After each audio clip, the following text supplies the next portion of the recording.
Meus irmãos, hoje nós vamos dar continuidade à nossa série de mensagens, de sermões no texto de 1 João.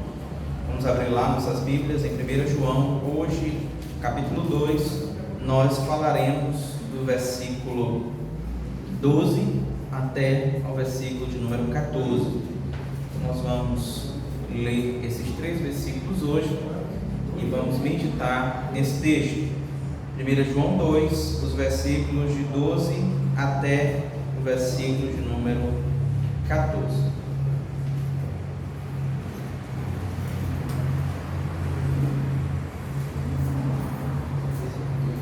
João 2, de 12 a 14, diz assim: Filhinhos, eu vos escrevo porque os vossos pecados são perdoados por causa do meu nome.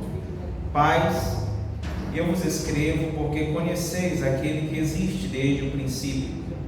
Jovens, eu vos escrevo porque tendes vencido o maligno. Filhinhos, eu vos escrevi porque conheceis o Pai. Pais, eu vos escrevi porque conheceis aquele que existe desde o princípio. Jovens, eu vos escrevi porque sois fortes, e a palavra de Deus permanece em vós, e tendes vencido o maligno. Amém? Que Deus nos ilumine para entendermos a sua santa palavra. Imagine que você acredita em alguma coisa como sendo algo extremamente correto, algo extremamente certo, e de repente alguém chega para você e diz que tudo aquilo pelo qual você dedicou toda a sua vida está completamente errado, está completamente equivocado. O sentimento que nós temos logo a princípio é um sentimento de perturbação, porque se você dedicou toda a sua vida em desenvolver um determinado raciocínio, se você dedicou toda a sua vida em querer aprender alguma coisa, desenvolver alguma coisa, de repente descobre que tudo está errado, é algo que você fica perturbado. No texto em questão, o apóstolo João busca encorajar os seus leitores, apresentando quem de fato eles eram, dizendo a eles quem de fato eles eram e a segurança que eles possuíam em estarem ligados a Cristo. Então, em um ambiente em que o falso ensino perturbava a fé daqueles crentes, sugerindo que algumas pessoas possuíam um conhecimento privado, e esse conhecimento privado é que era o conhecimento verdadeiro, que só era salvo quem tinha acesso a esse tipo de conhecimento privilegiado, que era exclusivo para algumas pessoas. Aqueles crentes estavam perturbados diante de tudo que eles já haviam aprendido. João, então, após expor as características de um verdadeiro crente, que é aquele que anda na luz, aquele que reconhece que Jesus Cristo veio em carne, reconhece que é pecador e ama seu irmão, passa a apresentar àqueles crentes o conforto advindo da união em Cristo Jesus. Antes de nós entrarmos no texto propriamente dito, os comentaristas bíblicos, ao chegarem nesse texto, concordam que 2 situações merecem uma atenção especial aqui nesse texto. A primeira questão é que o apóstolo amado João, ele usa o verbo escrever em um curto espaço de tempo, em 2 tempos verbais. No primeiro momento, ele usa o verbo escrever no presente, quando ele diz: filhinhos, estas coisas eu vos escrevo, no presente. E logo em seguida, ele usa o mesmo verbo no passado, um versículo somente depois, quando ele diz: filhinhos, essas coisas eu vos escrevi, remetendo ali, dando uma ideia de passado. Alguns intérpretes da Bíblia sugerem que aqui, o que não é comumente aceito pela comunidade cristã, sugerem que aqui nós temos uma espécie de segunda carta. A partir daqui começa uma segunda carta de João. Por isso que João diz, ele faz menção ao passado, dizendo: filhinhos, essas coisas eu vos escrevi. Contudo, isso não é algo tão aceito, não é bem aceito no meio da comunidade cristã. A possibilidade que nós temos aqui, segundo a maioria dos comentaristas bíblicos, seria exatamente a ideia de um estilo que era utilizado, que era chamado de auristo epistolar. O que significa isso? William Barclay traz uma explicação do que seria isso. Ele diz que o auristo epistolar acontece quando os autores gregos redigiam cartas, eles costumavam usar o passado em lugar do presente, porque se localizavam a si mesmos como leitores da carta. Para quem redige uma carta, uma coisa pode estar no presente, porque é o que está fazendo nesse momento, mas para o leitor estará no passado, porque nesse momento já ocorreu.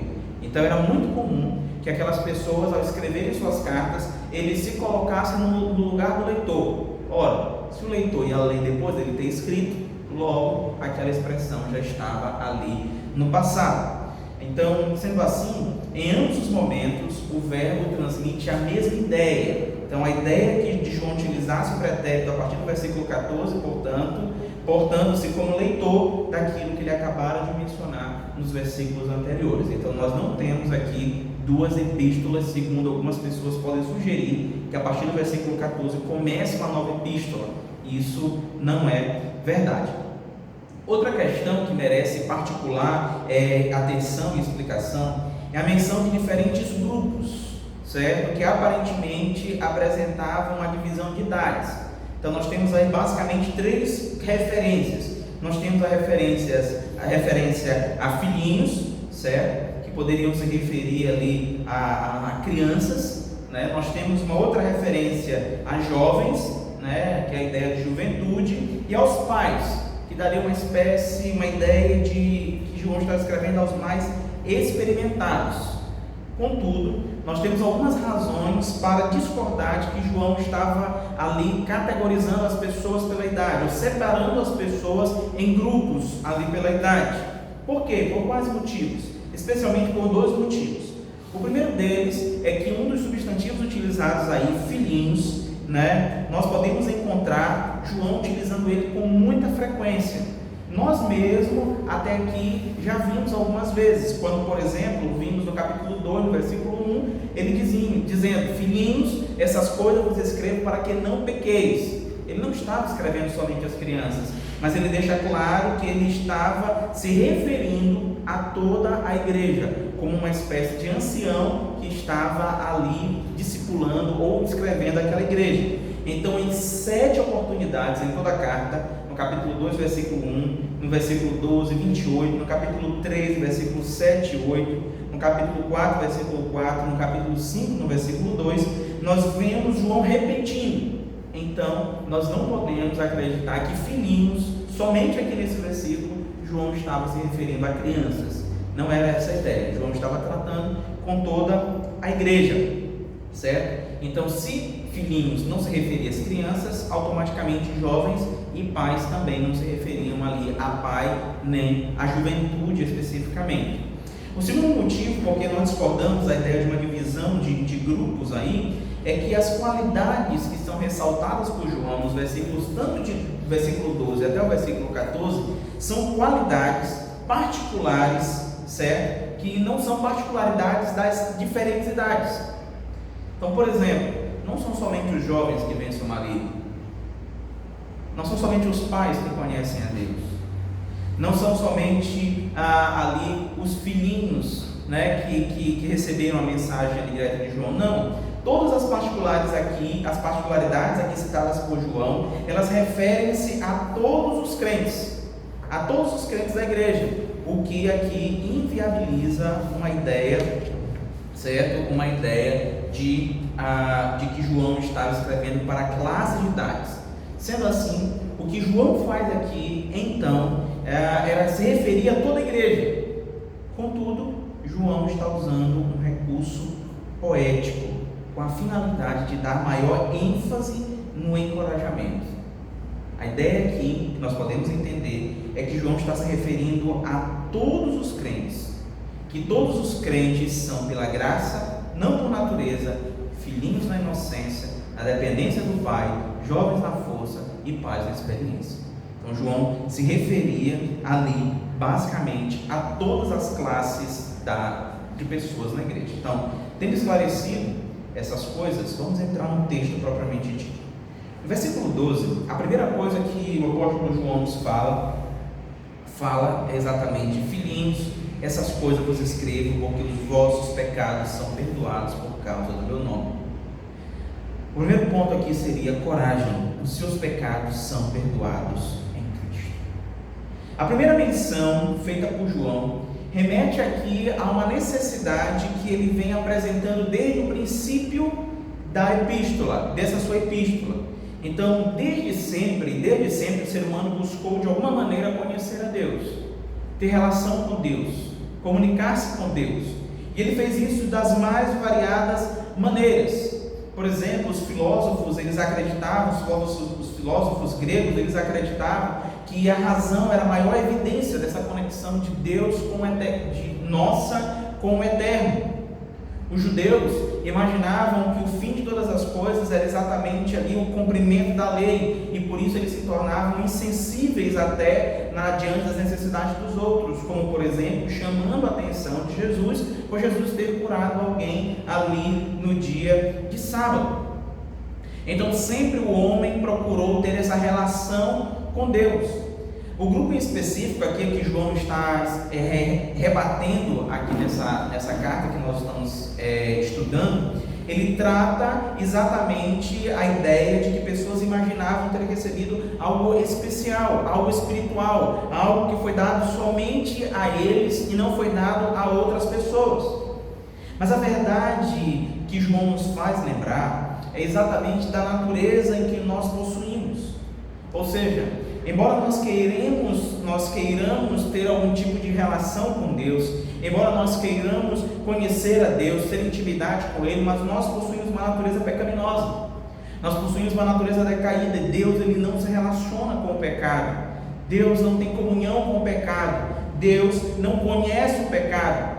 Se nós temos uma natureza pecaminosa e Deus é um Deus de luz e não compactua com o pecado, qual é a saída que tem para as nossas vidas? O que é que nós podemos fazer? Então o apóstolo amado comunica aos seus leitores essa realidade.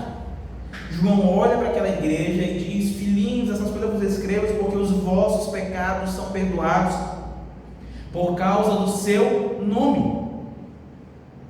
João olha para aquela igreja e diz: vocês são perdoados em Cristo, seus pecados já foram cancelados completamente. Meus irmãos, eu não sei se você tem dimensão do que seria isso. A ideia que João está passando àquela igreja de que os pecados foram cancelados era, na verdade, um ânimo para aquela igreja, era, na verdade, um momento de tranquilidade para aquela igreja. Por que especificamente? Ora, porque todas as pessoas queriam de alguma maneira se relacionar com Deus, e se aquelas pessoas elas já haviam sido perdoadas por Jesus Cristo, quem eram os que podiam se relacionar com Deus? Ora, meus irmãos, eram eles, eram os crentes, o povo mais feliz da terra. Por quê? Porque nós não fomos salvos, porque nós tivemos algum tipo de revelação especial. Nós não fomos salvos porque nós simplesmente conhecemos mais do que outra pessoa. Não, senhores, nós somos salvos pela graça de Jesus Cristo, nós somos salvos pela cruz. É o que João está dizendo àquelas pessoas. O reverendo Hernando Dias Lopes, no seu comentário sobre 1 João, ele diz que a salvação pela cruz não é um troféu que nós merecemos, mas é uma graça que não merecemos. João diz que temos perdão, e esse perdão não é pelo meu mérito, pelo seu mérito, mas é pela graça, pelo nome de Jesus Cristo. Pelo nome de Jesus Cristo. Vocês já imaginaram o que Paulo fez em certa oportunidade, quando ele escreve aos Coríntios? Ele traz essa mesma verdade aqui. No capítulo 1, versículos 22 ao 25, ele diz que os gregos buscavam sabedoria, os judeus queriam sinais, mas Deus decidiu salvar o homem pela loucura da pregação. A cruz é a nossa salvação. Enquanto muitos buscam a salvação pelos seus próprios meios, João está dizendo que todos aqueles que buscam salvação pelos seus próprios meios estão completamente perdidos. Somente na cruz está a verdadeira salvação. Somente na cruz está a verdadeira salvação. Meus irmãos, não existe algo mais confortante para o crente do que a realidade de que os nossos pecados foram perdoados em Cristo Jesus.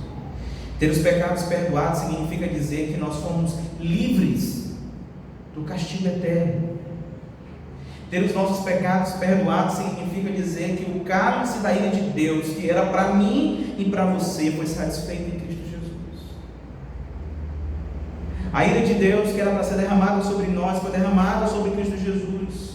Por isso, independentemente de quão miserável sejamos nós, independentemente de quão pequeno seja o nosso conhecimento intelectual, recursos financeiros, ou quão longos sejam eles, Jesus Cristo pagou o preço pelos nossos pecados. E segundo o que Paulo diz em Romanos 8, versículo 1, não existe nenhuma condenação mais para aqueles que estão ligados em Cristo Jesus. Por isso, filhinhos, alegrem-se, sigam em frente, seus pecados já foram perdoados em Cristo Jesus. Não há mais motivos para vocês viverem perturbados com esse falso ensinamento que diminui a glória de Cristo. Jesus Cristo é tudo em todos. Seus pecados foram perdoados em Cristo Jesus. Por isso, alegrem-se. A segunda coisa que João fala ali àquelas pessoas, àquela igreja, é que eles precisavam ter coragem para prosseguir. E por que coragem? Porque eles possuíam o verdadeiro conhecimento de Deus. Olha o que diz aí no versículo seguinte: Pais, eu vos escrevo porque conheceis aquele que existe desde o princípio. Dê um pulo para o versículo seguinte, diz lá: Filhinhos, eu vos escrevi porque conheceis o Pai. Pais, eu vos escrevi porque conheceis aquele que existe desde o princípio. Como eu disse ainda há pouco a vocês, nada é mais animador do que a descoberta de que se está enganado. Eu fico imaginando Paulo, quando encontrou-se com Jesus no caminho de Damasco. Ele imaginava que ele estava servindo a Deus. Eu estou lendo um livro, fantástico, inclusive recomendo. Ele é um livro grande, mas que vale muito a pena, tem os dispositivos aí. Eu leio no Kindle, no Google Play Livros, que eu leio ele. É um livro de um homem chamado N.T. Wright, e o nome do livro é Apóstolo Paulo. Ele conta a história de Paulo, e você entende muito mais porque Paulo era zeloso. Paulo não morava em Jerusalém, mas era um judeu, ele morava fora ali da cidade, mas ele aprendeu a zelar, ser zeloso pela lei de Deus. Então vocês imaginem só alguém que havia crescido em um contexto onde todo mundo era pagão, e ele aprendeu a zelar pela lei de Deus. Então Paulo perseguia os crentes com muito fervor. Ele perseguia os crentes numa certeza de que eles estavam fazendo o que era certo. Ele imaginava que estava servindo a Deus, quando na verdade ele perseguia. Quando ele se encontra com Jesus Cristo, ele diz: Saulo, Saulo, por que me persegues? Imaginem só Saulo, que susto, imaginava que eu estava fazendo tudo certo, mas estou fazendo tudo errado. Agora imaginem vocês, aqueles crentes, aqui João está escrevendo, aqueles novos crentes, eles haviam começado a seguir a Jesus porque eles acreditavam que em Jesus haviam as palavras para a vida eterna. Eles acreditavam que em Jesus Cristo residia a plenitude de Deus.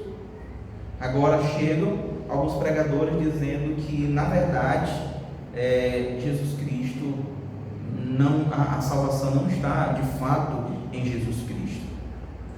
Eles dizem que é preciso algo mais. A salvação é fruto de um conhecimento oculto, revelado apenas a algumas pessoas. Imaginem só, que desanimador. Que desanimador para aquelas pessoas. Poxa, vieram alguns pregadores aqui e ensinaram que em Jesus estava a salvação, agora vem outros e dizem que na verdade não é. O verdadeiro conhecimento de Deus, segundo nos ensina João, consiste em conhecer aquele que existe desde o princípio, ou seja, Jesus. Paulo, quando escreve aos Colossenses, no capítulo 1, versículo 15, ele diz que que Jesus Cristo, ele é a imagem do Deus invisível, não uma cópia, mas ele é a representação do Deus invisível. Contudo, meus amados irmãos, o que João chama a atenção aqui dos seus leitores, e ele vem fazendo isso desde o começo do capítulo 1, quando ele está falando sobre um Deus de luz, um Deus que não vive nas trevas, um Deus que não anda nas trevas, que não compactua com as trevas. O que João está dizendo aqui para aquelas pessoas é que o conhecimento de Deus, ele vai além de um mero assentimento intelectual. Aqueles homens, aqueles gnósticos, eles imaginavam que o conhecimento era o fim de todas as coisas. Mas o João está dizendo que o conhecimento ele vai além de um mero assentimento intelectual. como alguém, por exemplo, que estuda matemática. Obrigado. Então, como alguém que estuda matemática, né? Imagine só você, alguém estuda matemática. Eu estudei uma disciplina, né? Um conteúdo em matemática chamado números complexos. Eu só usei naquele dia lá que eu estudei, né? Aprendi, mas nunca mais eu usei aqueles números complexos ali. Não é desse tipo de entendimento que João está falando, não é desse tipo de conhecimento de Deus que João está falando, não. João está dizendo que o verdadeiro conhecimento de Deus vai muito além de saber que de fato Jesus esteve entre nós.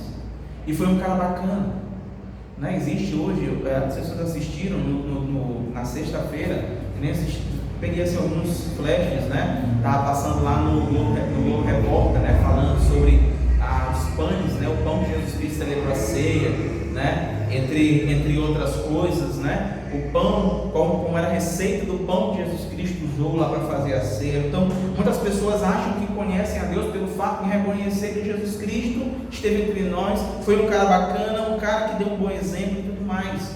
Mas não, senhores. O conhecimento que João fala desde o começo e que reforça aqui é um conhecimento que denota uma relação pessoal com Cristo. É um conhecimento advindo de uma relação pessoal com Cristo, um conhecimento advindo de andar com Ele, de relacionar-se com Ele, de conviver com Ele.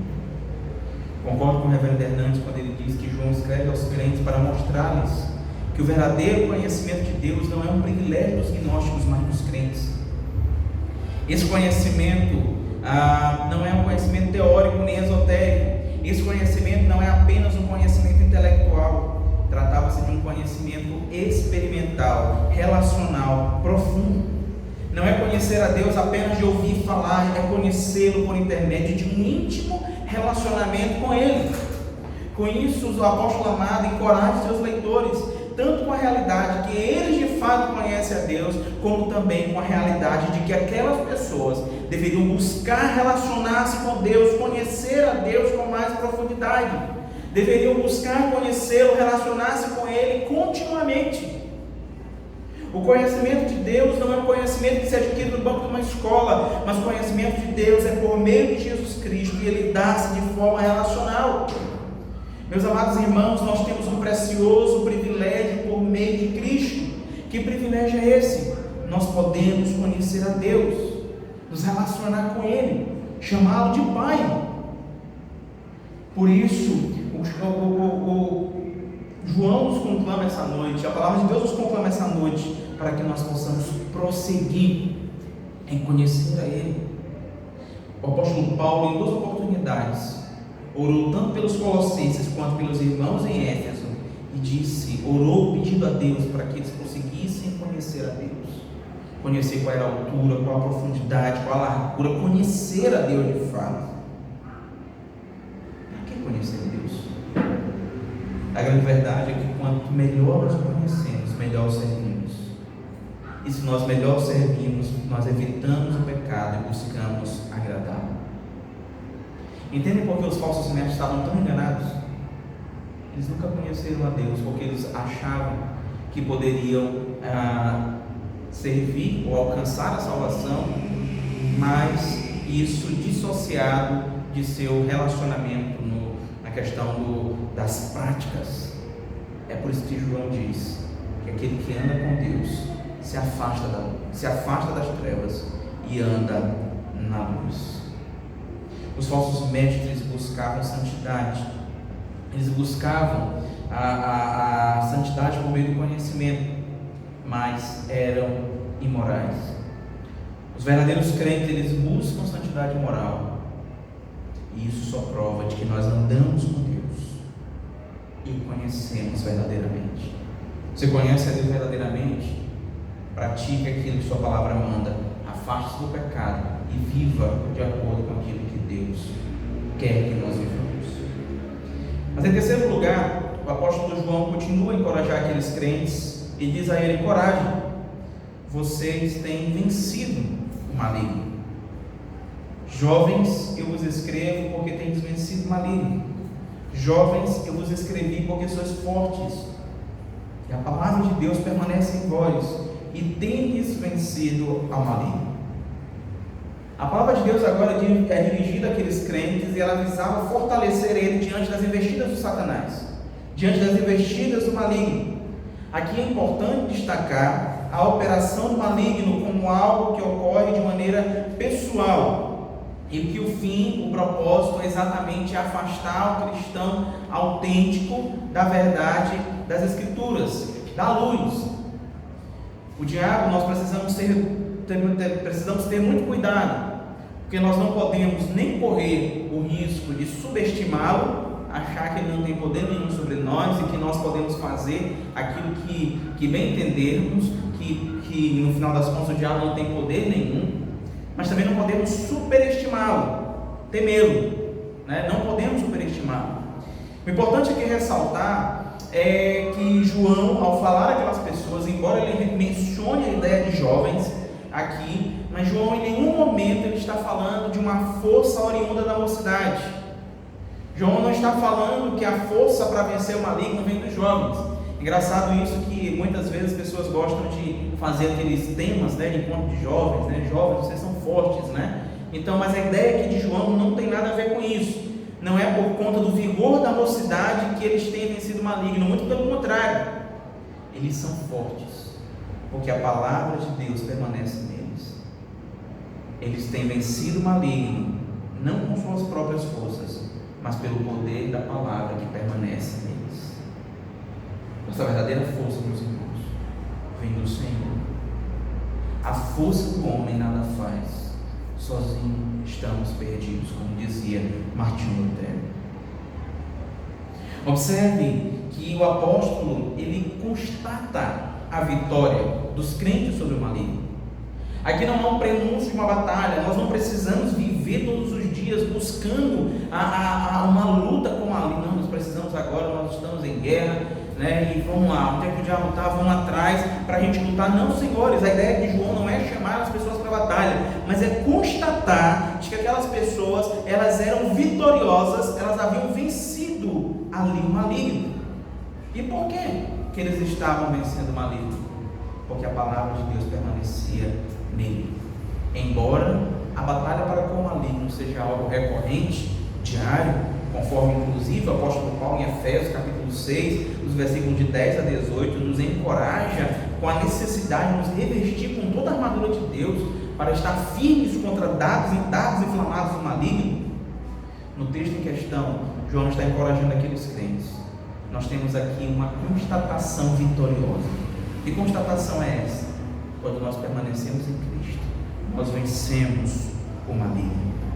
Interessante é que a palavra grega aqui utilizada para conhecer a palavra aqui é logos, né? No grego, a logos que João inclusive usou no capítulo 1 do seu evangelho, dizendo: no princípio era o verbo é logos, ou seja, o próprio Cristo. O que João está nos dizendo aqui é que assim como Cristo venceu na cruz, aqueles que estão em Cristo já venceram o maligno. A nossa vitória, ela não é conquistada quando nós vencemos, por exemplo, o pecado todos os dias. De fato nós vencemos, mas a verdadeira batalha foi travada por Jesus Cristo na cruz, e Ele já venceu a guerra por nós. Por isso, tudo aquilo que nós experimentamos é oriundo de nossa relação com Ele. Entenda o encorajamento de João.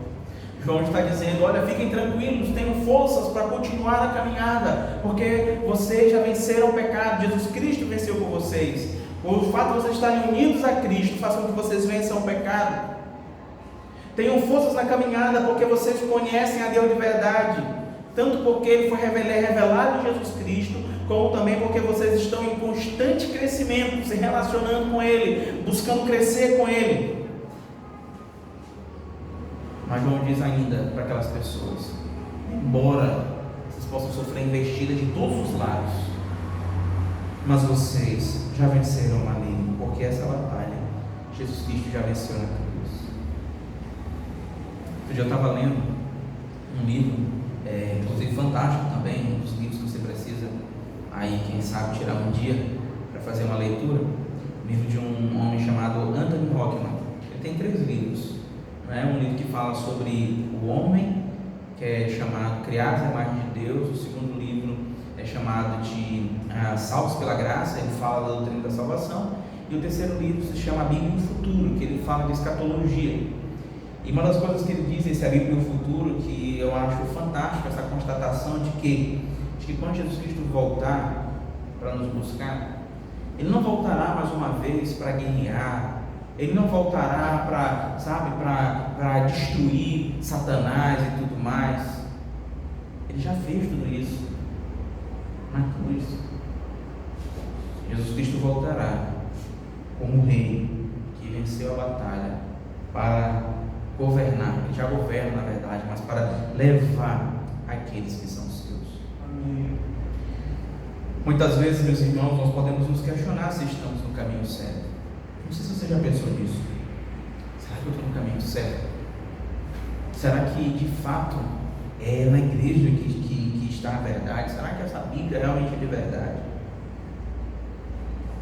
Muitas vezes nós podemos nos questionar nessa caminhada, no caminho que leva a Deus. Será que esse é o caminho que está levando de fato a Deus?